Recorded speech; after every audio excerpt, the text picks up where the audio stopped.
Se burlaron del sombrero de su madre, why el CEO canceló un contrato de 1,000 millones frente a todos.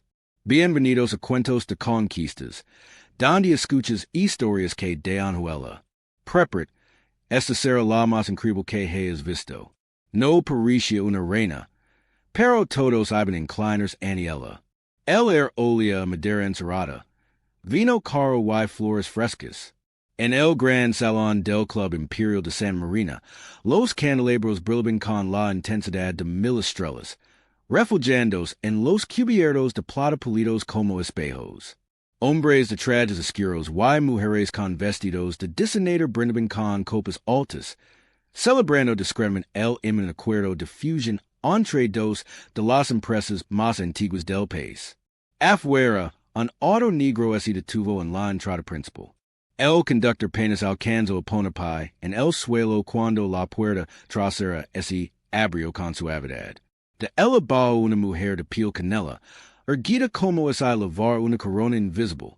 Tenía unos 65 años, tal vez más, pero su espalda estaba recta, y su andar firme. No vestía de marca, no lavaba joyas costosas, pero su traje marfil, perfectamente planchado, y su sombrero de ala ancha, decorado con una cena dorada, hablaban de otra cosa, dignidad. Nombre, por favor, preguntó una joven recepcionista, sin levantar la vista del libro de registros. Elena Robles. Vengo al almuerzo privado. Mi hijo me invitó, respondió con voz pausada.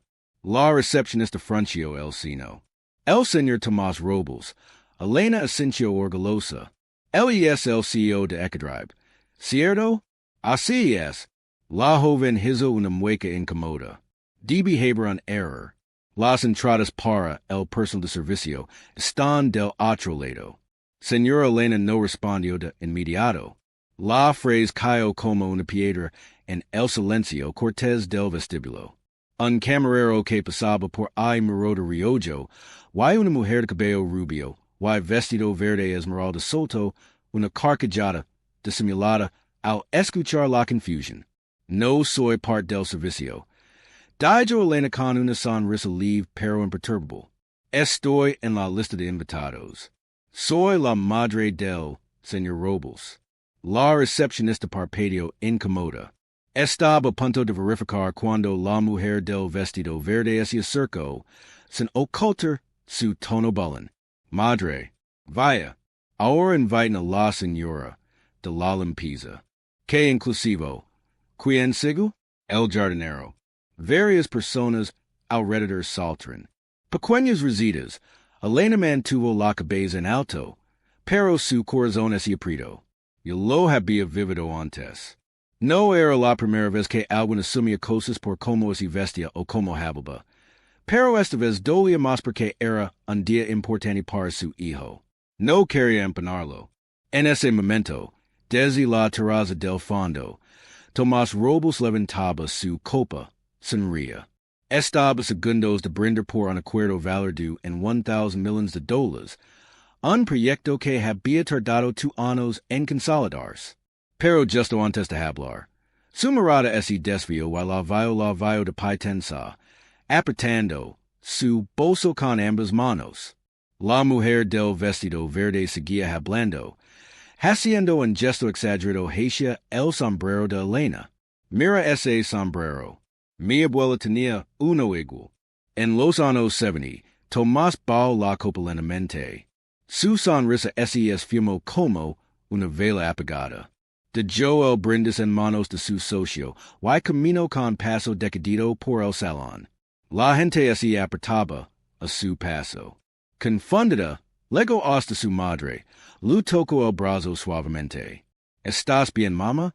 Ella sintió con los labios apretados. No quería causar problemas. Hijo, no los causaste. Respondió él con tono bajo. Los causaron ellos. Gyro hacia la recepcionista. Esta mujer es Elena Robles. Mi madre. La mujer que se levantó a las 5 durante 20 años para limpiar casas mientras yo estudiaba. La persona más importante en mi vida. Why usted moró hacia la mujer del vestido verde? Usted se acaban de equivocar persona. Grave ella alzo una ceja on riendo. Relegate, Tomás. Fue solo una broma. Él no respondió. Solo tomó el brazo de su madre, y la acompañó afuera. Tomás murmuró él mientras él abría la puerta del coche. No hagas nada impulsivo. Y es tu día. Él amarró. Sirios, tú eres mi día. Con esa phrase, la puerta se cerró. El salón lleno de risas y promesas hace unos minutos. Ahora estaba cubierto por un manto de tensión. Nadie lo sabía aún.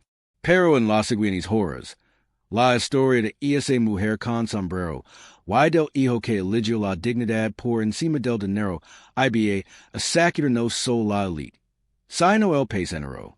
Lo tenía to do listo, pero ella lo cambió to do con solo entrar. Tomás regresó al salón 33 minutos después. Lo sabían porque uno de los asistentes, un joven pioner de relaciones públicas, lo marcó en su reloj cuando notó el silencio que acompañó. Su regreso no hubo escándalo, no hubo portezos. Solo un vacío espacio que se extendía desde el hombro hasta las copas en barbajanes de la mesa de honor. La silla de Tomás seguía vacía. El portafolio negro con el logo de Equidrive descansaba en su lugar junto a los papeles del acuerdo y la pluma fuente con la que debía firmar uno de los mayores contratos de su vida, los directivos del Grupo GHC, Grupo Hercules Continental, murmuraban entre sí. La señora Barbara Vanelli, matriarca de la familia propietaria del conglomerado, apenas levantó la mirada de su copa de vino blanco. Ella estaba convencida de que todo se resolvería con un lento superficial y un brindis más. Todo en orden. Dijo uno de los abogados con una sonrisa forzada al ver a Tomás caminar hacia la mesa. ¿Empezamos, señor Robles? Preguntó otro, extendiendo la pluma con entusiasmo. Pero Tomás no se sentó. Solo observó primero al socio fundador de GHC, luego a los hermanos Vanelli, después a los asesores que habían pasado meses refinando cláusulas. Y por último, sus ojos se detuvieron en ella. Barbara seguía Ali, cómoda, altiva, sin siquiera molestarse en ocultar su desprecio anterior. Antes de firmar, dijo Tomás, con voz pausada pero nítida. Necesito decir algo. Las conversaciones se apagaron. Solo el zumbido de los aires acondicionados llenaba el espacio. Quiero que todos en esta sala recuerden que este contrato no solo es importante para nuestras empresas, es simbólico, representa una unión de culturas, visions y personas. O al menos eso pensaba yo. Hizo una pausa, tomó aire. Pero voy a ver cómo tratar a mi madre. No puedo ignorar lo que esto significa realmente. Barbara giró levemente la cabeza. Apenas un gesto, pero su incomodidad era clara. Mi madre no vino como ejecutiva, no vino como negociadora, vino como mi familia y usted. Es la trataron como si no perteneciera aquí.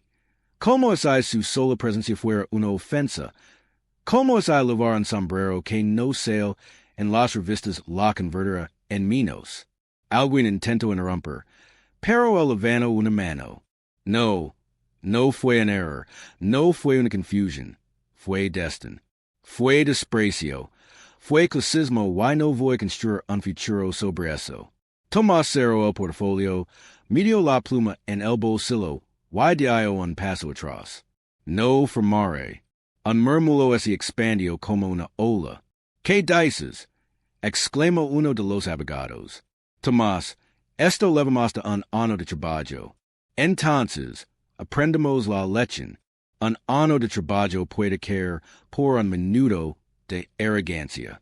Barbara finalmente se levantó. Esto es un capricho. No puede sabotear una operación de 1,000 millones por una mujer que no sabe vestirse. Silencio. Silencio total. Tomás no gritó. Ni siquiera alzó la voz. Esa mujer me enseñó a no vender mi nombre por un pleito en la mesa de otra persona. Sarah dio la vuelta y comenzó a alejarse.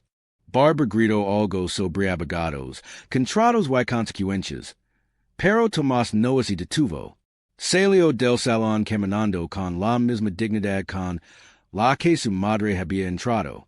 Y al hacerlo, no solo salió de un acuerdo, salió de una narrativa. Primero lo llamaron loco, después lo llamaron líder. La noticia no tardó en salir del salón de cristal del Club Imperial. Fue primero un susurro entre los asistentes, luego una conversación nerviosa entre socios y antes del atardecer. Ya era andado en el correo de unedited negocios en Ciudad Central, un acuerdo de 1,000 millones cancelado en la última hora por un comentario, por una falta de respeto, por un sombrero. Los detalles eran vagos al principio, pero en cuestión de horas el nombre Tomás Robles aparecía en los portales financieros más importantes del país. Algunos lo llamaban un impulsivo, otros un irresponsable y unos pocos, los más atentos, lo llamaban valiente. La frase que lo cambió todo apareció primero en una publicación anónima NX. Mi madre no vino con títulos, vino con dignidad y ustedes la tiraron al suelo. No voy a construir. Sobre eso, en menos de 3 horas fue replicado 48,000 veces para la mañana siguiente. Tomás caminaba hacia la ciudad Equidrive con un café en la mano como cualquier otro día, pero algo en la calle era diferente. 2 trabajadores de limpieza lo saludaron con una sonrisa. Un chorro lo levantó el pulgar desde el volante. Incluso el portero del edificio le dijo, gracias, señor Robles, por no dejarlo pasar dentro. Sin embargo, el ambiente era más denso. La junta quiere una reunión urgente. Le dijo su asistente apretando una carpeta contra el pecho. Sobre qué dudo. Sobre si. ¿Valió la pena? Tomás respiró hondo y entró en la sala. De juntas. Ahí estaban sus socios, viejos amigos, inversionistas ejecutivos, que habían apostado por él desde los días en que han entregado pedidos en una furgoneta alquilada. Tuvimos perdidas en las acciones, dijo Elias. Sus CFO no son catastróficas, pero significativas. YGHC amenaza con acciones legales. Los medios están divididos, dijo Nadia, director de comunicación. Algunos nos defienden, otros te pinen como un loco romántico. ¿Y tú qué piensas? Preguntó Tomás. Ella lo miró directo. Creo que haces lo correcto, pero vas a necesitar preparar porque no solo rechazaste un contrato, te convertiste en algo que no pediste. Un símbolo. El frunció el seno. No quiero ser símbolo de nada. No tienes election, dijo Julian, director de operations. Cuando la dignidad entra en juego, la gente proyecta, entre sus battles y tú acabas de encender una meca. Tomás guardó silencio. Ese levantó. Ese acercó al ventano que daba la ciudad. Ala abajo todo parecía seguro. Autos, semáforos, personas caminando sin prisa, pero sabía que algo se había movido. En algún rincón, alguien estaba recordando el rostro de su madre, siendo juzgada por un vestido sencillo, y se estaba preguntando cuántas veces había calado. Entonces, esa la meca está encendida, dijo Tomás. Mejor que el fuego sirva para algo. Se giró hacia ellos. Vamos a cambiar la narrativa. No de odio, no de escándalo.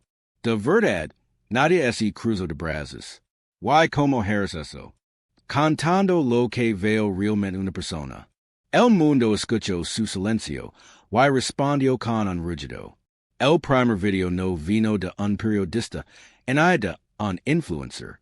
Vino de un trabajador de almas corrientes que grabó con su celular mientras mostraba una fotografía vieja de su madre limpiando escaleras con las manos agrietadas. Yo no soy Tomás Robles, pero mi mamá era Elena Robles. Gracias por no dejarlo pasar. Lo subió a redes sociales con la etiqueta. Mi madre también. En menos de un día, más de 200,000 personas replicaron la historia. Algunos con fotos, otros con phrases, todos con algo en común. El silencio que habían soportado por años, ahora tenía voz. Mientras tanto, Elena, la verdadera protagonista, seguía en su casa modesta de San Ignacio, lejos del ruido, viendo todo desde la pequeña televisión de su cocina. ¿Estás viendo esto, mamá? Le preguntó Tomás por teléfono. Estoy viendo demasiado. Hijo, ¿estás bien? Estoy orgullosa, pero también asustada. Cuando el mundo te mira, también empieza a buscar tus gritas. En la empresa nadie se reunió con el equipo de comunications. Había llegado una ola y había que decidir si resistirla o montarla. Hay gente queriendo entrevistar a Elena, dijo, programas de televisión, revistas, hasta un documental. No voy a hacerlo, respondió Tomás. Entonces, hablemos nosotros. Con hechos en menos de 48 horas lanzaron una campaña en Esslingen. Solo historias reales, videos de trabajadores contando cómo Tomás los ayudó cuando ni siquiera había principio esto. Un productor contando cómo Equidrive se negó a despedir. Empleados durante la pandemia. Una madre soltera que recibió una beca para terminar sus estudios y luego, sin avisar, Elena grabó algo, no para televisión, no para un canal, para su hijo. Sentada en una silla de plástico con una blusa sencilla, y el sombrero, en el regazo, miró directamente a la cámara. Yo no crié mi hijo para que fuera rico. Lo crié para que supiera cuando decabasta. Y ese día el supo ese clip de solo 42 segundos recorrió el país como un rayo. Fue compartido por docentes, conductores de autobús, abuelas, estudiantes de derecho. Hasta el presidente de una asociación de empresarios lo mencionó en una entrevista. Tal vez deberíamos redefinir qué significa tener éxito. Pero mientras el mundo aplaudía, el otro lado preparaba su respuesta. En una sala de juntas en Buenos Aires, Barbara Vinali no miraba las redes, miraba contratos. Esto es guerra, murmuró. Y vamos a responder como se responde en los negocios. Con control. Ordeno a su equipo legal revisar todos los acuerdos previos de Tomás, antiguos socios, reunions, contratos menores buscaban gritas, inconsistencias, algo para hacer parecer que él era el inestable, el que había arruinado el negocio por caprichos personales. No lo atacaremos directamente, dijo, lo haremos parecer volátil, peligroso, un idealista sin base. Y así comenzó una nueva batalla, una que no se pelea con gritos y demandas, sino con palabras cuidadosamente sembradas en los lugares correctos. Pero lo que Barbara no sabía era que Tomás no estaba solo. Había despertado algo y eso no se podía enterar con comunicados de prensa. Ella no alzó la voz, pero todos escucharon. La llamada de la exemplita de GHC no había sido una amenaza, sino una advertencia. En cuestión de días, los rumores se confirmaron. Un medio financiero publicó una nota titulada El empresario que destruyó un acuerdo por orgullo familiar y es robos demasiado emotional para literar. El artículo no citaba fuentes concretas, pero estaba plagado de insinuations, decisions impulsivas, historial de tensions con socios anteriores, ambitions personals. Por encima del interés colectivo, fue competido por figuras del mundo empresario como si fuera análisis serios. Pero Tomás y su equipo sabían lo que era una operación de desgaste. ¿Quieren que nos pongamos a la defensiva? Dijo nadie con el seno fruncido frente a la pantalla. Pero no lo haremos. Vamos a responder con lo que ellos no tienen. ¿Verdad? ¿Qué propones? Preguntó Tomás. Una paisa. Solo una, pero no con portavoces, no con influencers. Con ella mi madre. Nadie sintió. La gente la conversó en símbolo, pero no la escuchó. Al principio, Elena se negó. Yo no soy nadie para salir en videos. No es trata de ti, mamá. Ludijo Tomás con su avidad. Se trata de lo que representas, de lo que viviste en silencio durante años. Ahora te escuchan. Elena accedió con una condición. Nada de camaras grandes, en hay maquillaje, en hay luces. Yo hablo como soy. Grabaron el video en la sala de su casa, frente a una cortina de flores viejas y un silicón fundida. La luz era natural. Sin edición, sin música, el amor directo al lente y dijo, no cree mi hijo para ser un empresario, lo cree para ser un hombre que se levanta. Incluso cuando levantar significa perder algo. Silencio, una sola toma. Sin cortes, Tomás no necesitó ver más. Nadie lo subió con el título. Cuando levantar significa perder en menos de 12 horas. El video tenía 2 millones de reproductions. Las reacciones fueron abrumadoras. Y es la madre que todos quisimos tener. Ella dijo más en 30 segundos que muchos políticos en toda su carrera. Gracias por recordarnos que aún queda gente con principios. Mientras tanto, GHS intentó contrarrestar con un comunicado frío. El grupo Hercules Continental lamenta la confusión derivada de recientes interacciones sociales. La respuesta fue inmediata, una lluvia de burlas. Confusión y esta ser señorita la limpieza a la madre del CEO. Lamentan la reacción, no la humillación. Muy convenient. Pero el golpe más fuerte llegó de donde menos lo esperaban. Una organización internacional de derechos laborales emitió un comunicado completo en apoyo a Tomás Robles, citando su decisión como un ejemplo de liderazgo ético en el siglo XXI. Y entonces pasó lo impensado. Un periodista descubrió que una de las ejecutivas de GHC, que había estado presente el día del incidente, había hecho donaciones a campañas políticas que promovían leyes discriminatorias. La narrativa esa había salido completamente de las manos. Tomás no celebró, solo respiró hondo y llamó a su madre. ¿Vis lo que está pasando? Vi el video. Dijo ella con voz tranquila. No me reconozco, pero esa ayuda a otros. ¿Valió la pena? Te convertiste en un icono. Mama, nona, me convertí en espejo. El que no quiere mirar que así tape los ojos. El no pidió ser símbolo, pero el mundo ya lo había coronado. La sala de juntas de Ecodrive estaba más silenciosa de lo habitual.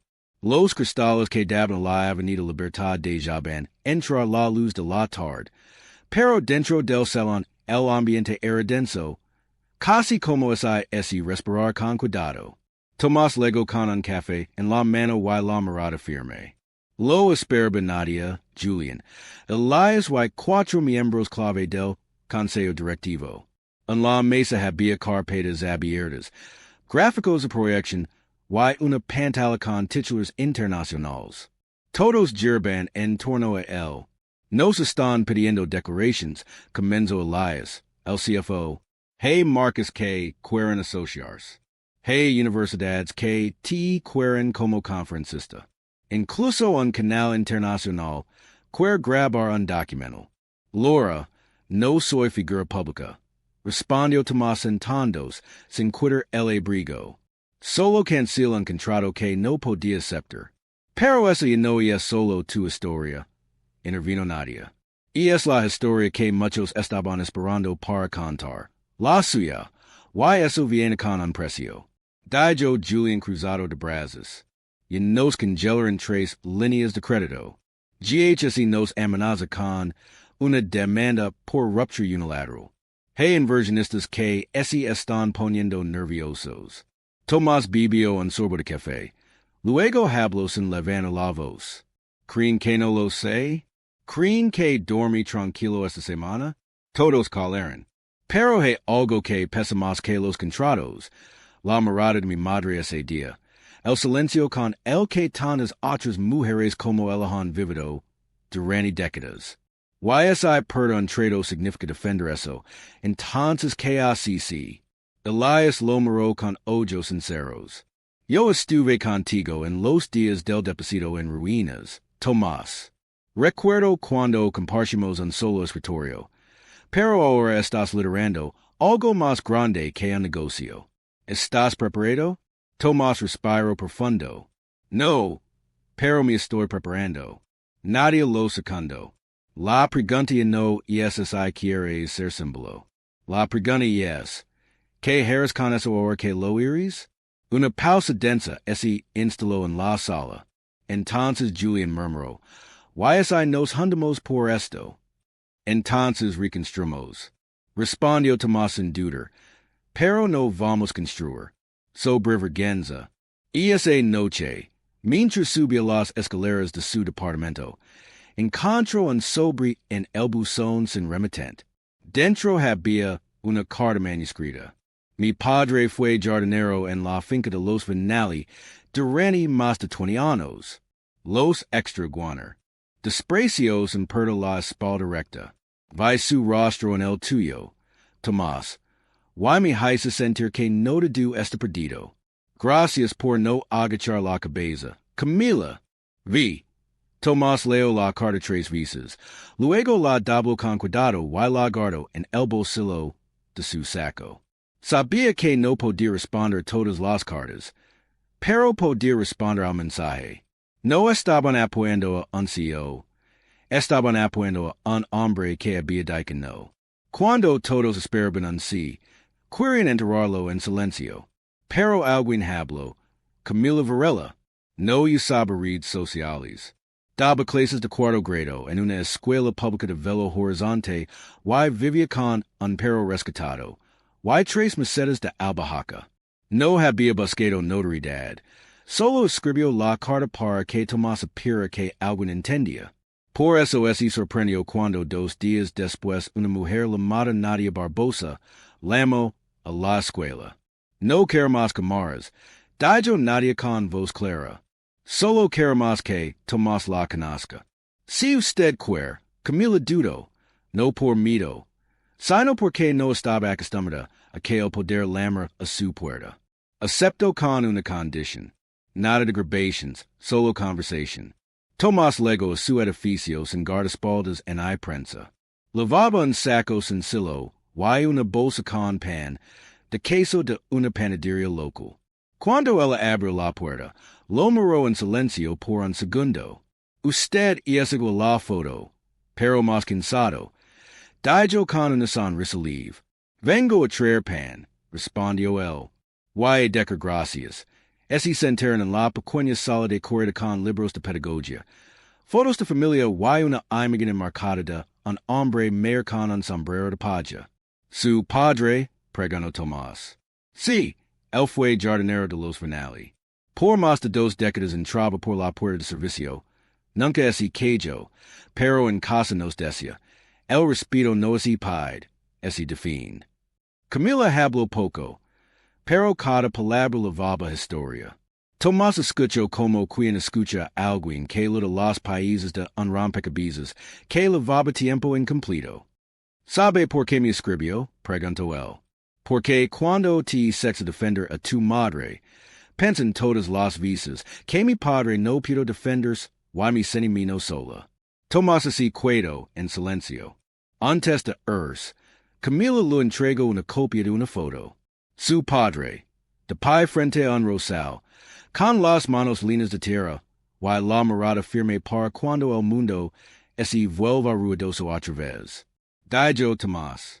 Guardó la imagen en su cartera y al salir del edificio sintió algo que no había sentido en días fuera interior.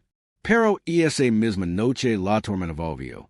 Un conocido periódico publicó un informe titulado Robles.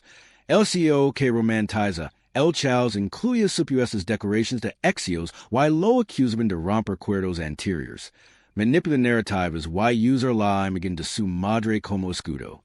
No había pruebas claras, pero las insinuaciones eran veneno lento. Esto es personal. Dijo Nadia tirando el periódico sobre la mesa. Alguien los está alimentando desde dentro.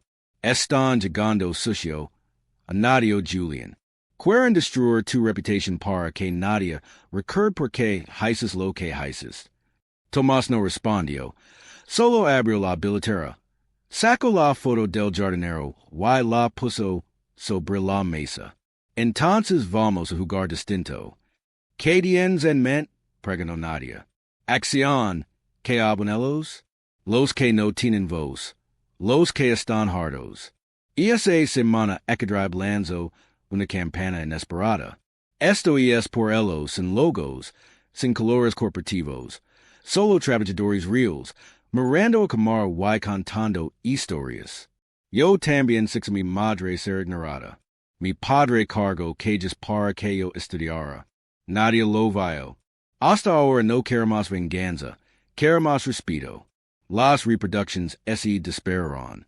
Pero más importante aún, la verdad retomó el protagonismo y en los pasillos de GHC, la señora Barbara Vanelli, por primera vez en mucho tiempo, no tenía una respuesta lista. Querían que él se defendiera, pero él decidió construir 2 días después del lanzamiento de la campana. Esto es por ellos. Luego un sobregrueso consejo oficial a la sede central de Ecadribe. El remitente era claro. Grupo Hercules Continental. Era oficial. Una notificación legal por ruptura unilateral con perjuicio a la imagen. El mercado y los accionistas. Sabíamos que había legar, Dijo Elias, el director financiero, oyendo el documento con frialdad. Nos acusan de actuar por motivaciones personales y emocionales. Están tratando de convertir un acto ético en una traición comercial. A nadie con el sino francido. No soportan haber perdido, y ahora quieren pintar a Tomás como inestable. Pero Tomás no es altero. Vamos a responder, pero no con attacks, con transparencia. Mientras los abogados preparan la defensa legal, Tomás toma una decisión inusual. Convocar una rueda de prensa pública, no para justificar nada, sino para cambiar el eje de la conversación. No vamos a hablar del contrato. Dijo a su equipo. Vamos a hablar de lo que realmente está en juego. La conferencia fue sencilla. Nada de escenario fastuoso. Un atril de madera, una pared blanca de fondo y el solo, sin guardaespaldas, sin parafernalia. Cuando Tomás subió, los periodistas esperaban una respuesta legal. Lo que recibieron fue otra cosa. No cancela negocio por orgullo, lo cancela por principios. Cuando permites que el irrespeto entre en la sala, se queda. Yo no fui creado para eso, y no voy a construir un futuro sobre el silencio. El silencio en la sala no fue de tensión, fue de respeto. El video se viralizó en cuestión de horas, y mientras GHC insiste con tecnicismos. Tomás se conversa en un emblema de integridad. Pero el Grupo Hercules no se detuvo esa misma semana filtraron documentos anónimos en un blog financiero insinuando que Tomás había incumplido cláusulas contractuales en una antigua fusión con la empresa Líneas Ágiles Logística en 2018. El objetivo era evidente construir un patrón de rupturas impulsivas. Nadia entró a la sala de reuniones con el rostro tenso. Están tratando de reescribir tu historia, de borrar la credibilidad paisa por paisa. Tomás asintió. Luego dijo con calma. Entonces es momento de que la verdad hable por sí sola. Marcó un número desde su celular. A los pocos minutos, Leonardo Santos, CEO de Líneas Ágiles, publicó un video en SUS Reads. Tomás Robles se retiró de nuestro acuerdo porque se negó a aprobar recortes salariales para nuestros conductores. Yo no tuve el valor de hacer lo mismo. Él sí, eso no lo hace inestable, lo hace firme. Una vez más, el ataque de GHC se volvió contra ellos, pero esta vez, y con más fuerza. Periodistas, figuras públicas y hasta asociaciones de trabajadores comenzaron a citar a Tomás como ejemplo de liderazgo con ética en tiempos de codicia. No era solo un CEO, era una línea divisoria entre lo fácil y lo correcto. Y esa noche, de regreso a su apartamento, Tomás se quedó mirando la ciudad desde la ventana.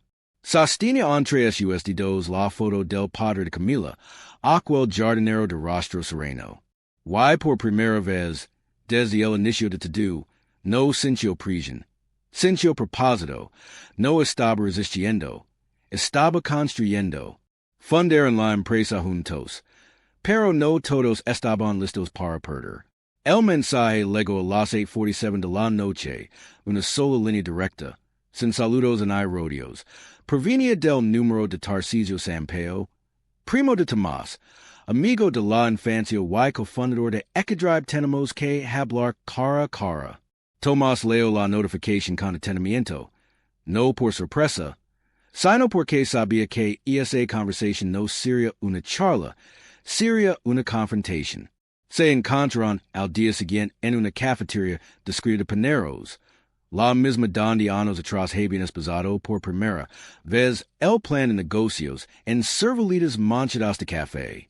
Tarcisio ya estaba sentado. Cuando Tomás llegó, no se levantó, solo hizo un gesto con la cabeza, señalando la silla frente a él. Recibí una llamada del Banco Unión esta mañana. Dijo Tarcisio sin rodeos. Están congelando nuestra línea de crédito para la expansión en el Nordeste. Tomás asintió. Sereno, me imagino que podían hacerlo. Tarcisio frunció el seno. ¿Te imaginas que podían hacerlo, Tomás? Tú y yo estuvimos allí desde el principio. ¿Recuerdas cuando dormíamos en la furgoneta? Porque no alcanzaba para hotel cuando cargábamos paquetes nosotros mismos? Why ahora de eso lo tiras por una frase estúpida que dijo una vieja clasista? Tomás no respondió. Sabía que su primo necesitaba soltarlo todo. Pusiste tu orgullo por encima de todos, de mí, de los trabajadores, de nuestras familias. ¿Qué estás intentando demostrar? Tomás bajó la mirada un segundo, luego lo miró a los ojos.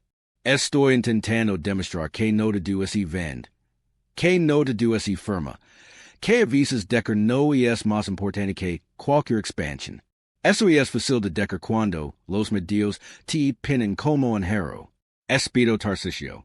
Pero no sabes cuándo voy a durar esa ola.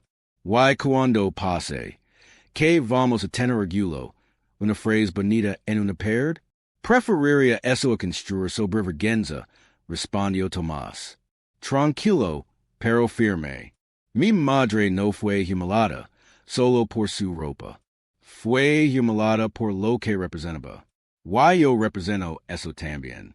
Si no reacciono, ¿quién soy? Tarcisio cruzó los brazos apretando los labios. ¿Y no ese tío ocurrió que tal vez esa era su lucha, no la tuya? Ella no estaba luchando. Dijo Tomás suavemente. Estaba siendo paisatera. El silencio entre ellos se hizo denso, casi sólido. Afuera, la ciudad seguía su caso como si nada, pero en esa pequeña mesa algo se rompía. La gente dice que lo haces por fama. Dijo Tarcisio finalmente. ¿Que sabías que te iban a aplaudir? Yo no hice esto para que me aplauden, dijo Tomás. Lo hice para poder dormir en paz, aunque mañana todo ese venga abajo. Tarcisio lo miró con dureza. Luego ese recostó lentamente en la silla. Tien suerte de que la gente aún cree en lo que haces. Espero que dure. Tomás dejó un boleto sobre la mesa. Ese puso de pie y lo miró por última vez antes de salir. Y ese no dura, ego voy a dormir tranquilo. Pero mientras ese alejaba por la acera, sabía que ese no era el final, que la verdadera tormenta todavía no había llegado, porque el enemigo ya no era solo el grupo Hercules continental. Era la duda que empezaba a crecer dentro de su propio círculo. Intentaron borrar su historia, pero ese volvió imposible de silenciar. El grupo Hercules continental no estaba acostumbrado a perder, menos a perder en público. Tras el fracaso de sus ataques mediáticos, el equipo legal de los finales activó su carta más sucia, una demanda por daños reputacionales y perjuicio económico, derivado de cancelación fraudulenta. Titular salió en la prensa económica como una bomba. Y Tomás robos enfrentar cargos por inestabilidad contractual y sabotaje empresarial. Los medios alineados con intereses corporativos reproducen el enfoque con entusiasmo. Y no quieren derrotar en la opinión pública dijo, nadie mirando los informes. Quieren dejar marcado. Que nadie más se atreva a hacer lo que tú hiciste. ¿Sabes cómo es dedín eso? Respondió Tomás. No es dedín. Es sobrevive. Es transforma mientras esos abogados trabajaban a contrademanda. Algo inesperado. Comenzó a tomar forma. Una periodista independiente, un canal pequeño pero honesto, publicó un hilo titulado ¿Quién fue Camila Varela? La mujer que escribió una carta. ¿Why por qué importa más de lo que crees? El hilo contaba la historia de su padre, jardinero durante 20 años en la finca de los Vinali, de cómo los empleados tenían que usar una entrada trasera, de cómo, a pesar de todo, él es enseñó a leer usando facturas y contratos que trae escondidos en la mochila. Una historia silenciosa, digna y olvidada. El hilo se volvió viral. Carta de Camila, no más puertas traseras. Miles de personas comenzaron a compartir relatos similares. Padres que trabajaron en limpieza, madres que fueron ignoradas en recepciones de empresas, hijos que recuerdan el silencio de sus familias frente a la arrogancia de algunos. Los medios tradicionales intentaron desviar la atención, pero no lo lograron porque la narrativa no le pertenecía a Tomás, le pertenecía a todos. Y entonces la cadena estalló por dentro. Un expeditor del grupo Hércules publicó un video anónimo relatando cómo la señora Barbara Vinali lo obligó a salir de una reunión por hora de limpieza. El video acumuló más de 10 millones de vistas en un solo fin de semana. Tomás no respondió públicamente. Solo habló en privado con su equipo. Esto ya no es trata de defender mi nombre, dijo. Se trata de abrir la puerta para que otros cuenten lo que vivieron. Lo que nunca nadie quiso escuchar. ¿Y ganan en los tribunales? Preguntó Julian.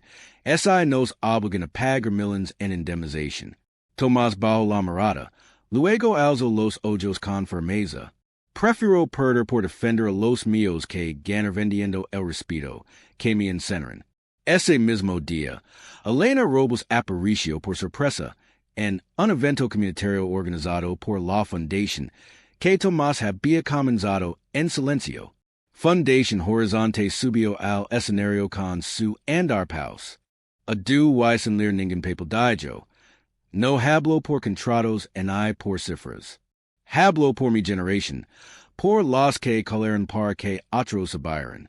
Hoy no calemos. Fue ovacionada de pie y al fondo del salón.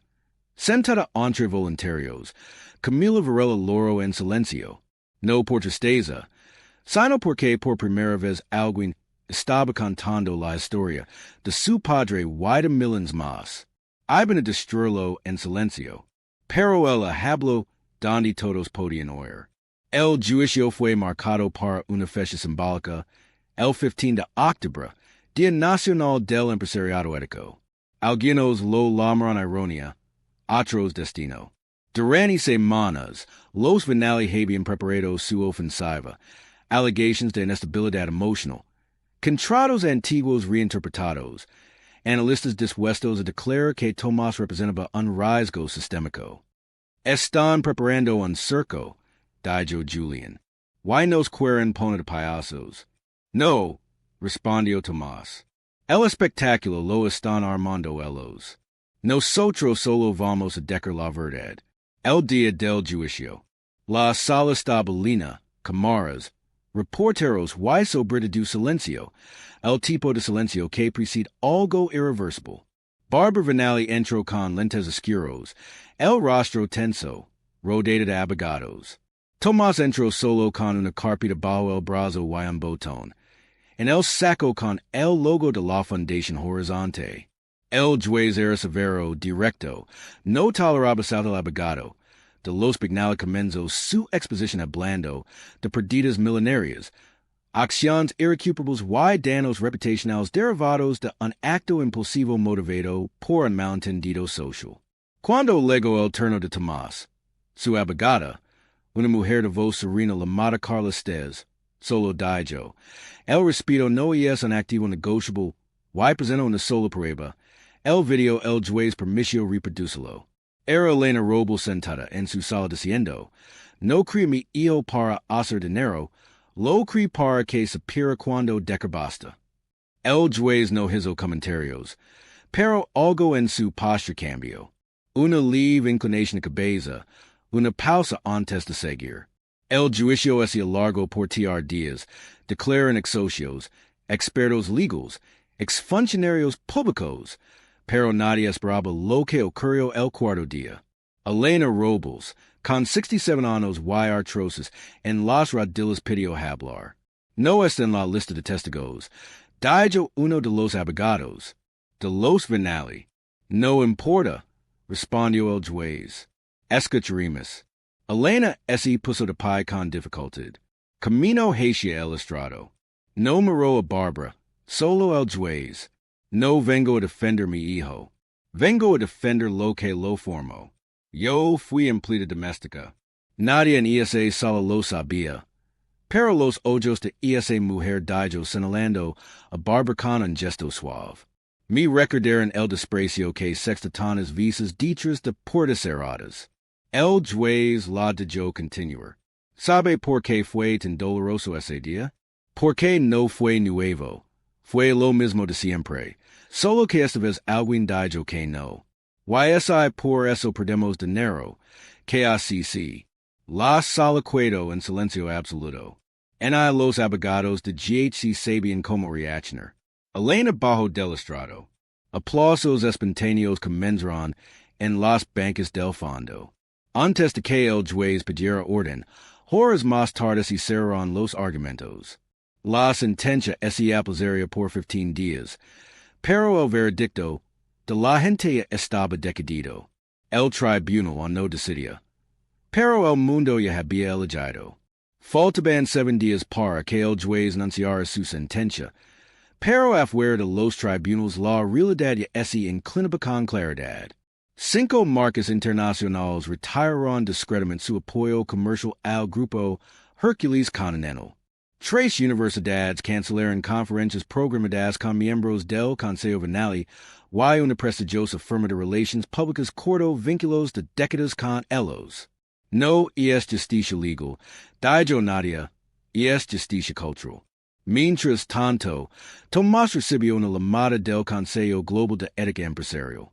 Querían invitarlo a presidir un comité sobre liderazgo responsable en América Latina, un panel de expertos, un rol institucional.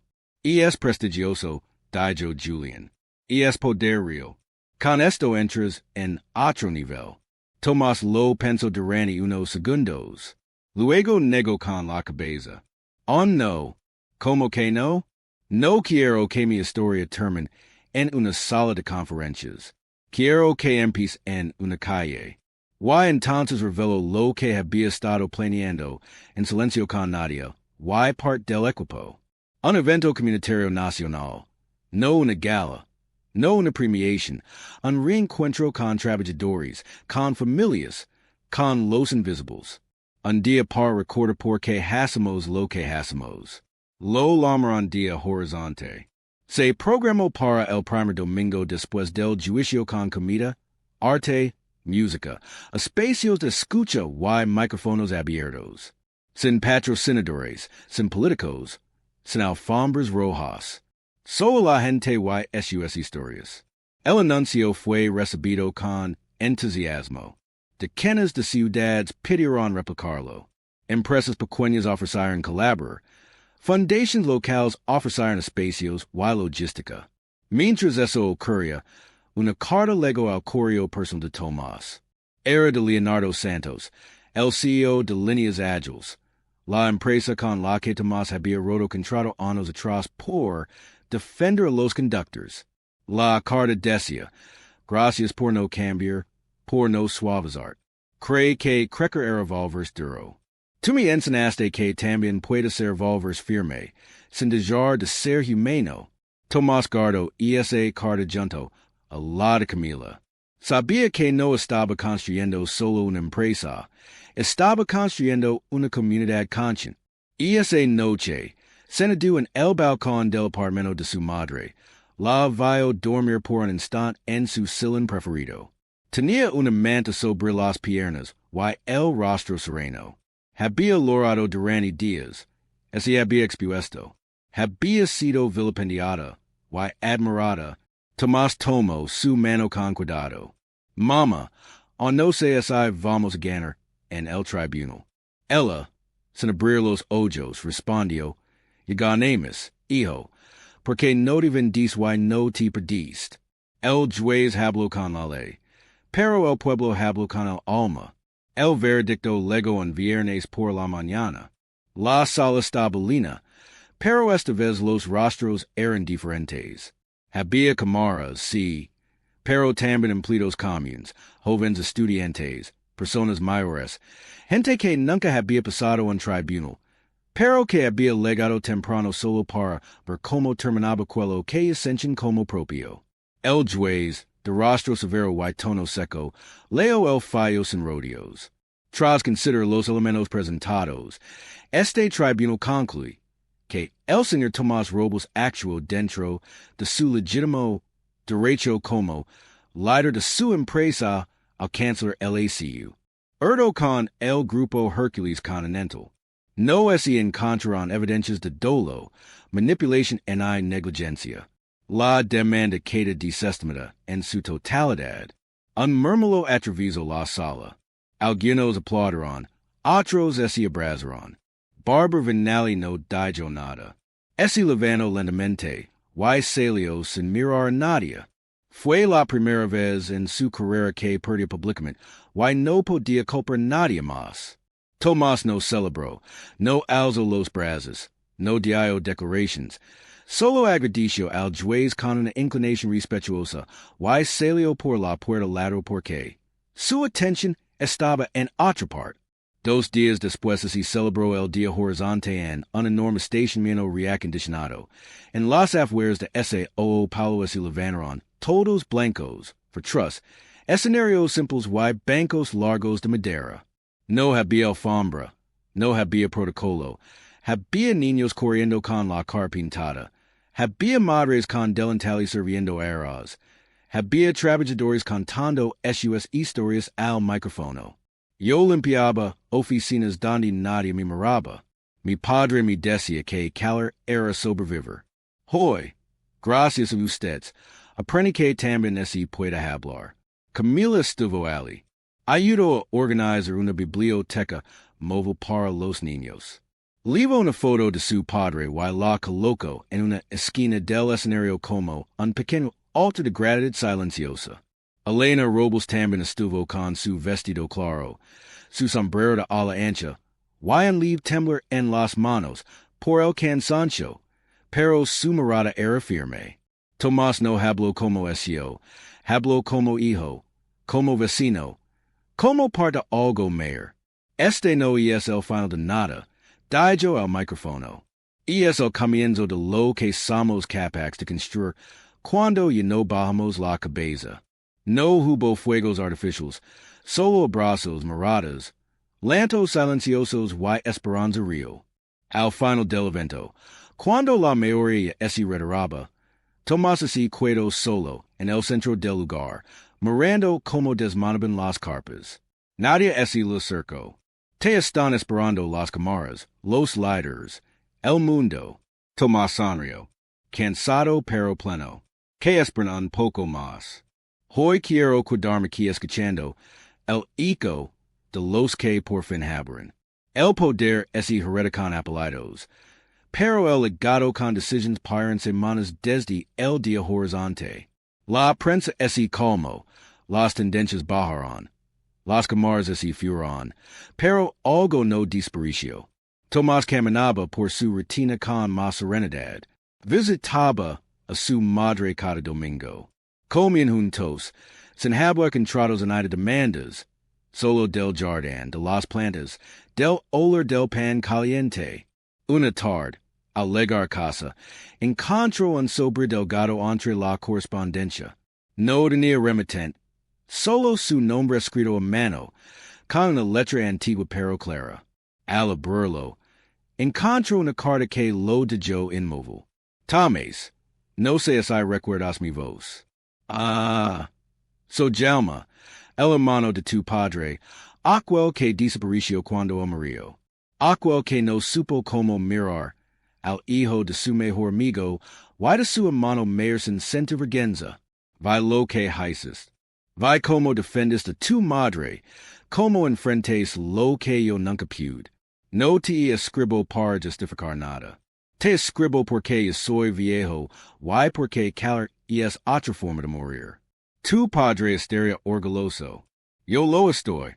Tomás leo la carta 3 veces. Luego es seno en silencio. No loro. Solo de yo que las palabras lenan en espacio que había estado vacío durante años.